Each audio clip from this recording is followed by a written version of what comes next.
शांतिपुर गांव हरा भरा खेतों और मिट्टियों के महक से भरा एक सुंदर स्थान था। गांव के सबसे मेहनती किसानों में से एक किसान था रामू। वह ईमानदार था और अपने बेटे राम के साथ खेतों में जी जान से मेहनत करता। राम अभी छोटा था लेकिन बहुत चतुर और समझदार लड़का था। वह अपने पिता की मदद करता और हमेशा उनसे नई चीजें सीखता। देख रहे हो राम, इस बार फसल कितनी अच्छी आई है। लगता है इस बार हमें भी भारी मुनाफा होगा और हम आराम से आने वाली फसल की तैयारी कर सकेंगे। हाँ पिताजी, फसल क्यों ना अच्छी आए। हम दोनों ने दिन रात मेहनत की है अपने खेतों में। तभी वहाँ से सेठ का सलाहकार गोविंद गुजरता है। अरे रामू भाई, इस बार तो आपकी फसल बहुत अच्छी आई है। लगता है इस बार आप भारी मुनाफे में जाएंगे। हाँ गोविंद भाई, इस बार मेरी फसल गांव में सबसे अच्छी आई है। लगता है इस बार ऊपर वाले कुछ ज्यादा ही मेहरबान मेरे ऊपर हो गए हैं। गोविंद सोचते हुए, अगर मैं यह बात सेठ जी को बता दूं, तो सेठ जी तो मेरे ऊपर खुश हो जाएंगे और मुझे इनाम देंगे। गोविंद यही सोचता हुआ सेठ जी के घर पहुंच जाता है। अरे सेठ जी बाहर तो निकलो, मैं एक खुशखबरी लेकर आया हूँ। अरे क्या है गोविंद, इतना सुबह सुबह क्यों चिल्ला रहे हो? ऐसी क्या बात हो गई? सेठ जी, बहुत बड़ी खुशखबरी है। जो हमारे गांव का रामू है ना, इस बार उसकी फसल बहुत अच्छी आई है। अरे गोविंद भाई, लगता है तुम कोई सपना देख लिए हो। इस बार तो बारिश भी नहीं हुई और गांव में सबकी फसल सही नहीं आई है, तो रामू की कैसे फसल अच्छी आ गई? तभी गोविंद बोलता है, अरे सेठ जी, मेरी बातों का विश्वास करो। मैं रात में सपने नहीं देख रहा हूँ। अगर मेरी बात का विश्वास नहीं हो रहा है तो आप खुद चलकर देख लीजिए। अरे ठीक है गोविंद भाई, मैं खुद चलकर ही देख लेता हूँ, नहीं तो बाद में पछताना होगा। सेठ और गोविंद चल देते हैं रामू की फसल देखने। वह दोनों वहां पहुंचने के बाद, अरे गोविंद, तूने तो सही कहा था। इस बार तो हर बार से अच्छी रामू की फसल आई है। कुछ उपाय सोच जिससे मैं इसे कम दामों पर खरीद कर ज्यादा दामों पर बेचकर अपना मुनाफा कमा सकूं। हाँ सेठ जी, मैं कुछ सोचता हूँ, लेकिन उसके बदले में मुझे भी कुछ चाहिए। अरे गोविंद भाई, तुम्हें क्या चाहिए? अगर तुमने रामू की फसल मुझे कम दामों पर दिला दी तो मैं मुनाफे में से आधा हिस्सा तुम्हें दूंगा।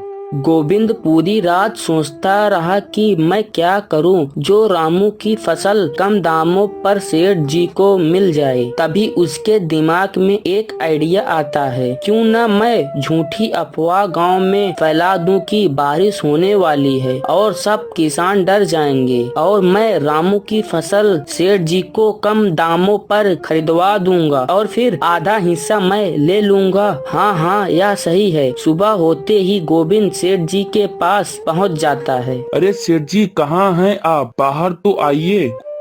अरे क्या है गोविंद, आज क्या लेकर आया है जो इतना सुबह सुबह बाहर खड़े होकर चिल्ला रहा है? अरे सेठ जी, आज मैं बहुत अच्छी चीज लेकर आया हूँ। अरे क्या है, जल्दी बोल। क्यों ना हम गांव में अफवाह फैला दें कि बारिश होने वाली है और सब गांव के किसान अपनी फसल कम दामों पर बेचेंगे और हम उन्हें खरीद लेंगे और साथ में ही रामू भी अपनी फसल बेचेगा। हम सब की फसल आधे दामों पर खरीद कर ज्यादा दामों पर बेचेंगे और हमें मुनाफा ही मुनाफा होगा। ऐसे हमें गांव के सारे किसानों की फसल मिल जाएगी और साथ में रामू को भी। अरे वाह गोविंद, क्या दिमाग लगाए हो। एक तीर से दो दो निशाना। क्या दिमाग है गोविंद।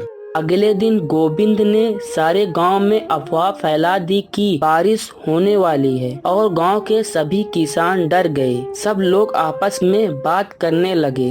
भैया, सुना है कि बहुत तेज बारिश होने वाली है। अगर ऐसा हुआ तो हमारी सारी फसल बर्बाद हो जाएगी। सेठ जी कह रहे थे कि हमें तुरंत अपनी फसल बेच देनी चाहिए, वरना हमें भारी नुकसान होगा। रामू वहाँ खड़ा होकर सब कुछ सुन रहा था। उसे समझ आ गया था कि यह कोई चाल हो सकती है। रामू घर जाकर अपने पिताजी से कहता है, अरे पिताजी, अचानक यह बारिश की अफवाह कहाँ से आने लगी? अभी तो बारिश का मौसम भी नहीं आया है और बारिश की अफवाह आ गई है। हाँ बेटा राम, तू सही कह रहा है, लेकिन क्या करें, ऊपर वाला जो करता है अच्छा ही करता है। सुनो पिताजी, हम इसके बारे में और जानकारी इकट्ठा करेंगे कि बारिश सच में होने वाली है कि नहीं। हाँ बेटा, हम पता करेंगे। रामू गांव के बुजुर्ग आदमियों के पास जाकर पूछने लगा, अरे रामलाल चचा, क्या सच में बारिश होने वाली है कि बस